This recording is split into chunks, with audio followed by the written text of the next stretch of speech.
It is suitable for general family viewing.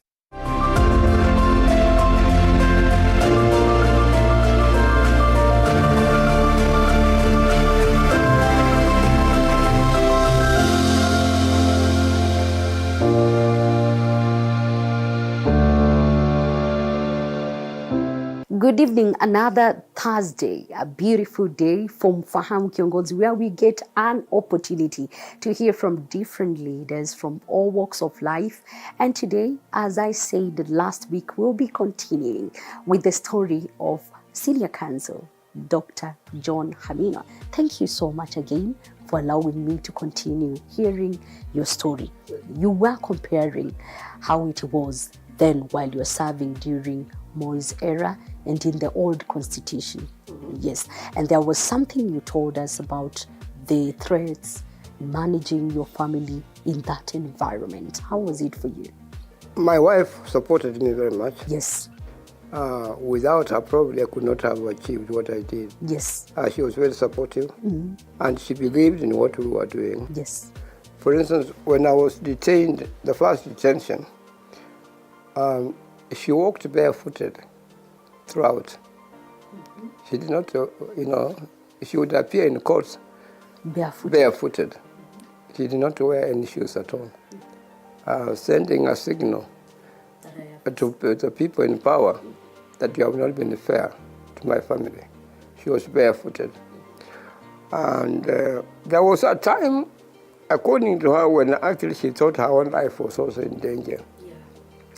She received, when she was walking barefooted, she received calls from some people. And they told her that, look, we want to take you to Ngong to see your husband. We have made the arrangements for you to see your husband. So she talked to some close members of the family. That was which year? This was around 81. In around 81, she talked to some members, close members of the family, and they advised her against it. There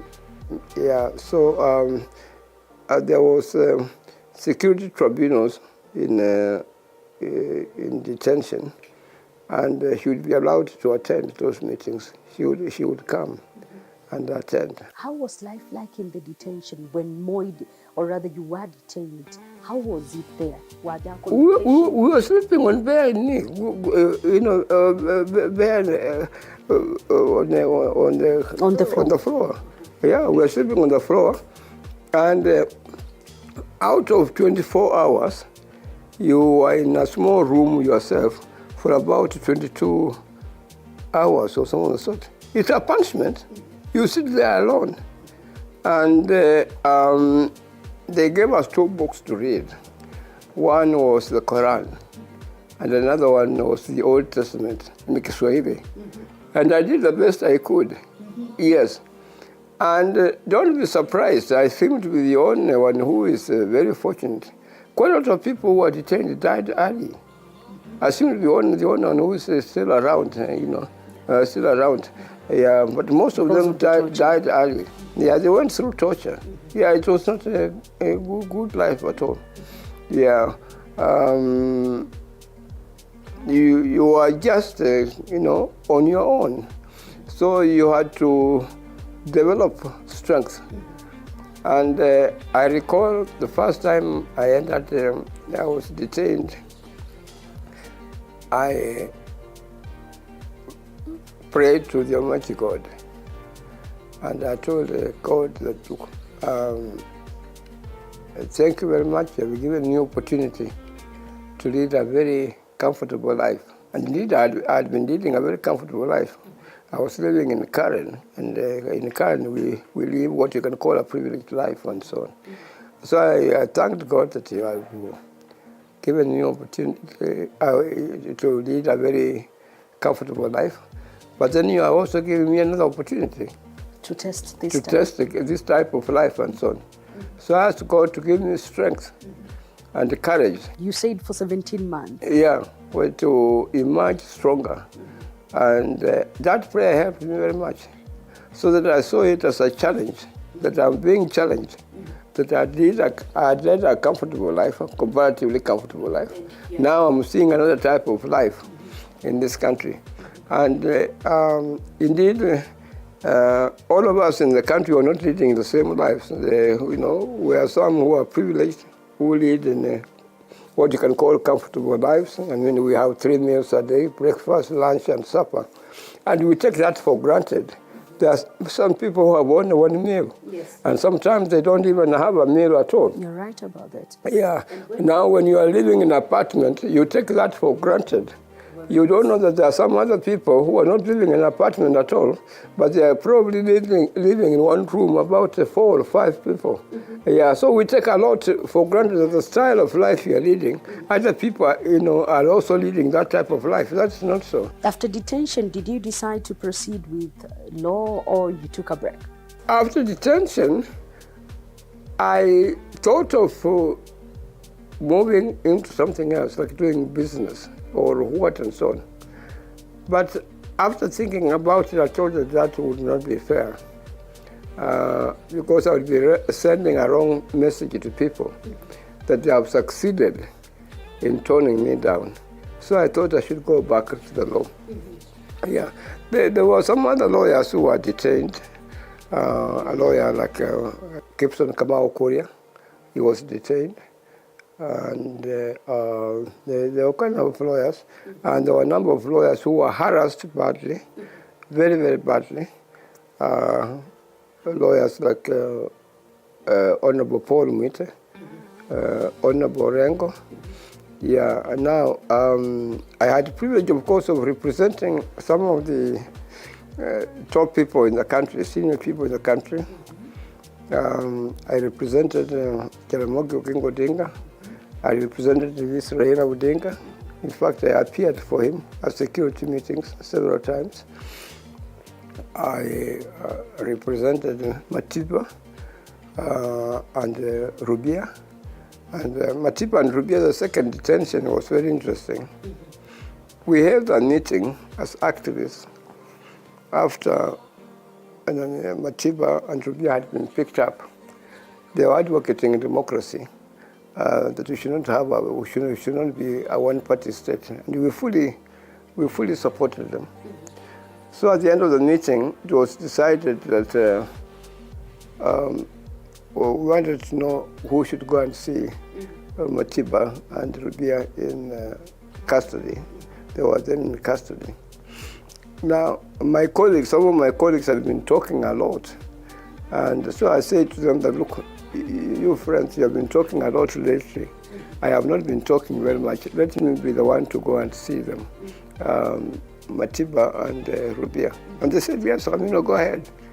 So I went with Jafet Shamala, who had been a permanent secretary in the Ministry of Foreign Affairs. But now he had retired from government and he was an activist. So I went to this police office near Jomo Kenyatta Hospital. I think it used to be referred to as Traffic Police Station. Now, while there, I found the Deputy Commissioner of Police. Oh, he was very, very cooperative. Yes. We exchanged pleasantries. I asked him, how is your family? And he asked me about my family. He asked me whether I could take some tea. I said yes. So we sat down talking. So he told me, Khaminwa, I want to take instructions from the top people, whether you can see Matiba and Rubia. So I said, it's okay. We continued talking and so on. Then after some time, he received a call. He went and picked up a call, and then he came back. He said, Khaminwa, we now received the instructions. So I said, okay, thank you very much. So you can now go and see Matiba and Rubia in the police cells. So as we opened the door, the corridor, I found they had lined up police officers with the AK-47. Another line also police officers, AK-47. Another police officers, several of them. So as we walked in the middle, this Deputy Commissioner of Police looked at me and said, Khaminwa, you are detained. You were going to visit Rubia. Yeah. And Matiba. Matiba. Now you are detained. Yeah. Now, I had asked them to see Murubia and Matiba with Jafet Shamala, with whom I was. And he said, no, leave Jafet Shamala behind. Yeah, don't worry about him. You will come and tell him what you have found. So as we walked in the middle, he looked at me in the face and said, Khaminwa, you are detained. So I said, for what? You are detained. And then they took me to cells on ground floor, a cell in the ground floor, and they removed all my clothes. I remained as I came out of my mother's womb, naked, completely naked. And I found a room to which they took me. They had poured water, water that came right up to somewhere here. Without clothes and water now? At 11 o'clock.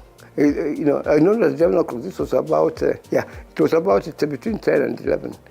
And they had removed the water, they had put their water, and this was the most painful kind of moment. I could not sit. Sleep? No, I could not sit because there was water. The whole room was full of water. So there was no way out. I had to stand, and I was naked. You understand me? Yes. And I stood in that room up to about after midnight. You understand me? Now, when I would come to an incident which will now shock you.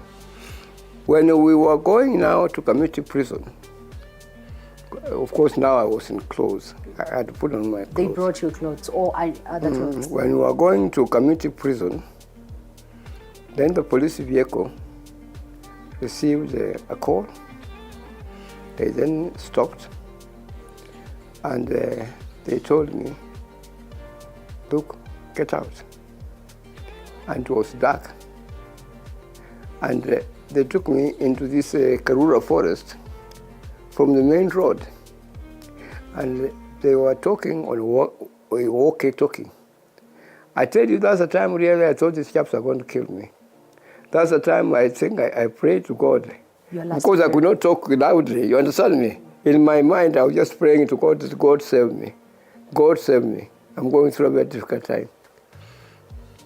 And when now told me to go back to the car, I was the happiest man in the world, because it had been a great torture. It had been a great torture. You understand me? Yes, I'm listening. Oh yeah, it had been a great torture. I thought I had escaped. I think someone put in a word for me, because they received a word and so on. Yeah, the first detention, I thought there was someone also who had put in a word for me. And I suspected that it was the then Attorney General, Charles Njonjo, who probably put in a word for me. Because when I was taken to the officers, the first detention, they then took the chair and they wanted me to face the sun. You understand me? They wanted me to face the sun. But then a call came through and they stopped that. And I thought that it was the Attorney General, Charles Njonjo, probably had put in a word for me, not to be subjected to detention at all. Yeah, to torture at all. Yeah. What kept you going despite of all this torture? And you're still a lawyer and you went back. Why did you decide to take this decision? You ought to have quit. Well, the other thing is that I had no real alternative. There's no other job I could have done. Don't forget that, this is the only thing that I had been trained to be a lawyer and so on. But there was, of course, another thing. It was that we are always hopeful that things would change. That things would change. You will not live this type of life forever. And indeed, when Mwai Kibaki became president, things changed. Yes. Now, under Mwai Kibaki, things changed. We were able to practice law without feeling that we were being intimidated, yes, and that we would be detained, and things changed very much. And we seem to be improving a little. We no longer have I think that we seem to have graduated a little bit, we have made improvement and so on. But still there is something that we have to be very careful about, is the extrajudicial killings. That has to stop. Yeah, extrajudicial killings. I think that has to stop. We're still going back. That takes us back for young people and so on who are killed under very suspicious circumstances. Of course, when a person like a lawyer gets into trouble, he's given a lot of publicity. And you media people make a significant contribution. You make a really significant contribution when you are able to publicize the matter and people come to know that so-and-so is going through a rough time. But when it is an ordinary person, you understand me? Yeah. Ordinary chap who has not had, whom people don't know very much about, when he is killed, I mean, you would not know that this person, this has happened to you. How do you compare practice then and now, especially on matters judiciary? How do you find the practice? Well, now we have a new constitution. And the good thing about this new constitution is that it enables us to question a lot of things. We can more or less question anything that you want. And during the old constitution, things were not like that at all. But the new constitution we have gives us the opportunity to question a lot of things. That's why you find that lawyers are now making a lot of contribution. Yeah. The Kenyan bar, with all the shortcomings it may have, is perhaps the strongest bar in Africa. Yeah, the lawyers here are very active. They are questioning things in the court. Who are some of these wonderful leaders and lawyers, powerful lawyers you've mentored in this country? Because I know you have quite a number. We have lawyers like Stephen Mwenesi. I had a lawyer who was very outstanding, very, very outstanding. He had been detained like myself also. But unfortunately, he died. He worked in this farm. His name was Nganga, a very able man, a very great lawyer, Nganga Tiongo, a very great lawyer. But unfortunately, he died early. As I told you that earlier, that a number of people who were detained, actually a number of them died quite early. They died quite early. By God's grace. Oh yes, they died quite early. There was another lawyer called Hardy who went through this law firm and so on. Yeah, there have been a lot of lawyers who have gone. Are some magistrates and judges? Oh yeah, there's one. There was one who went through here, and she went up to the Court of Appeal. She went through up to the Court of Appeal. She was a Court of Appeal judge. Yeah, there have been quite able lawyers who have gone through this. Yeah, through this farm. I can see quite a lot of books here. Do you get time to read? Oh, now when you're using books in law, it's not like reading like a novel. You understand me? It's not like reading a novel from page to page, the last page. I mean, it can be very deceptive. Yes. It's not like a novel which you read from page to page. No, it's when you have a problem. In fact, I may tell you a story which may be very interesting. Yes. There was a king in England called King George III, I think, who said that actually these lawyers don't know very much. They know very little. The only thing they seem to know is when they have a problem, where they find in the book, and which chapter in the book, and they read it, and then they look as if they are well informed. So these books, one doesn't read everything and so on. You read where to get solutions. Oh yes, yeah. Now that, for instance, we are talking here and so on, and there is something about media conferencing and so on. Yeah, I may find a book here on the press. Just for that. Yeah, to read that, it may be 2 pages or 3 pages, and I get ideas. It supplements my ideas. You understand me? So don't get the impression that these books are read from page to page. Human nature is very complicated. A human being is a very complicated person. Sometimes one can say a very complicated kind of machine. Yeah, he's involved in a lot of things and so on. For instance, he's now going to the moon and what and so on. Yes. So if you go through here, you may find that there are books, legal books controlling the law of the moon and the sun and so on. You understand me? Yes, I do. Yeah. Now, if you are you get married and there's a problem with the children, who should have custody of the children? Yes. Then you take a marriage book and you find there about custody, where the mother should be given the children or the father should be given the children. Are you with me? Yes, yeah. I am with you. I know you've kept fit. To 88 years, and you had this fit. What is the secret? Actually, I've led to some extent a disciplined life. I've not engaged very much in alcohol drinking. That helps very much. I think it makes me, I've not been engaged in very alcohol drinking. I will not leave my house that I'm going to the bar to drink. You understand me? Yes. But if I come to your house and you tell me, Khaminwa, there's some glass of beer here or glass of wine, I will take it, but I'll end there. Just that one glass? Oh, yes, I will end there. But I'm not going to leave my house that I'm going to drink a lot of alcohol and what and so on. All your life, for 87 years? Yeah, no, I was brought up with Mama.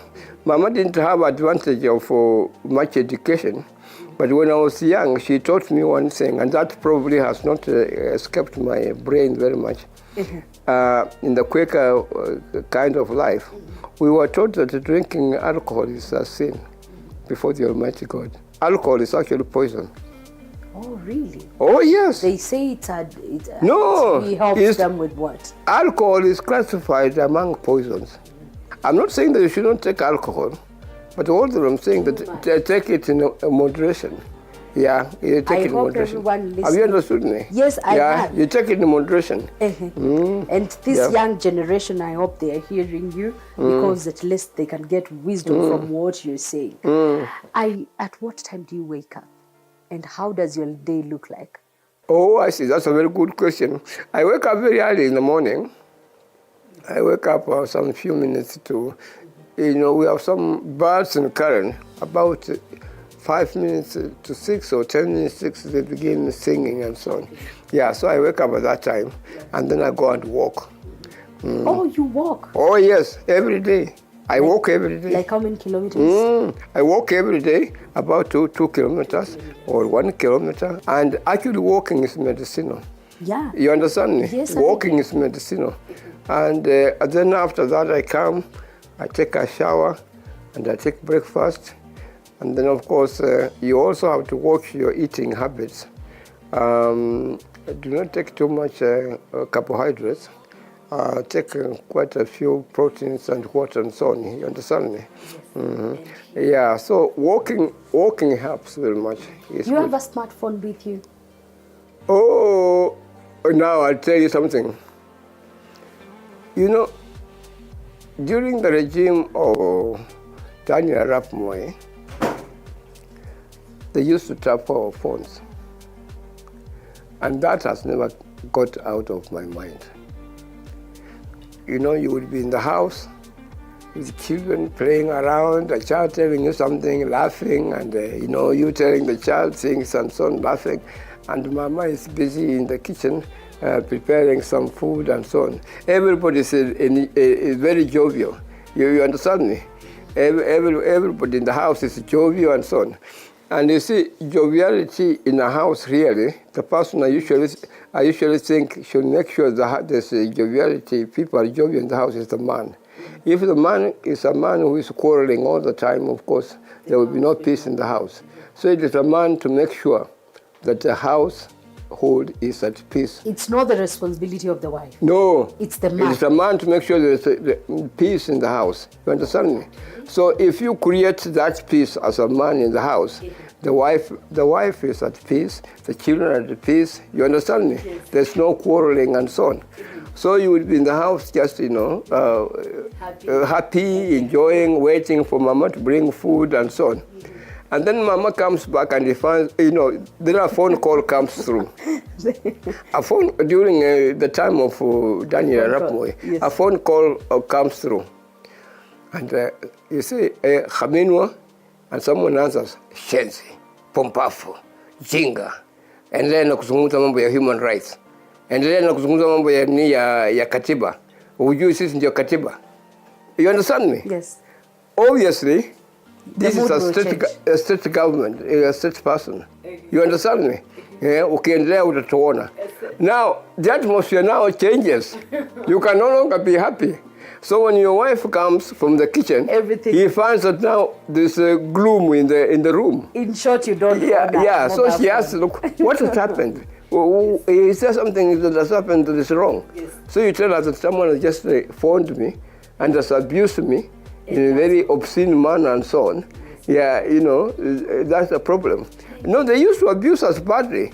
So what I did at that time, when they were doing that, I had a small phone. Yes. You understand me? Yes. I have had a small phone. And this small phone, to tap it is not easy. Well, I think they may have stopped. They no longer do it. Yeah. But I'm just telling you the mentality I. And that is what you hold on to date. Yes. So what happened that even at that time, we had to disconnect the phones. We never used the phones after that. We just lived without phones. Yeah, you are to date. And then, you'll find that you make 1 or 2 phone calls, and the bill that you're handed with is 90,000 shillings, 70,000 shillings. Yeah. So I will disclose to you some of these things that we went through. Yes. Thank you so much. When you're talking to me about smartphones. Yes. Now, is there anything else? Thank you. No, your closing remarks on this, your last word, especially to people who are practicing and everyone else. No, my closing remarks is that all of us have an opportunity to build a nation. Let us try to build a clean nation. And what you have gone through, it should not be taken for granted. It can come back if we don't remain vigilant. We must uphold the rule of law in the country. We must uphold constitutionalism in the country.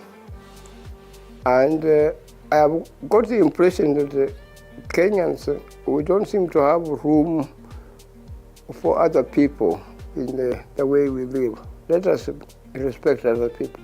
However much one may be not a very educated person, may be what and so on, but let us extend respect to him. Yeah. All right. Thank you so much for allowing me to hear your story from the beginning to here we are. Again, I count it as a privilege. May God bless you in a new year and still long life. We want to hear more from you. Well, I'm 88 and I'm now 88. Congratulations. And I'm struggling now to see whether I can reach 100. 100. May God bless you with that. Thank you so much for watching TV47. Today was Mfahamu Kiongozi Part 2 with Senior Counsel John Khaminwa. 88 years and he's still doing fine. That we call it a blessing. I'm Elizabeth Mutuku. Keep it TV47.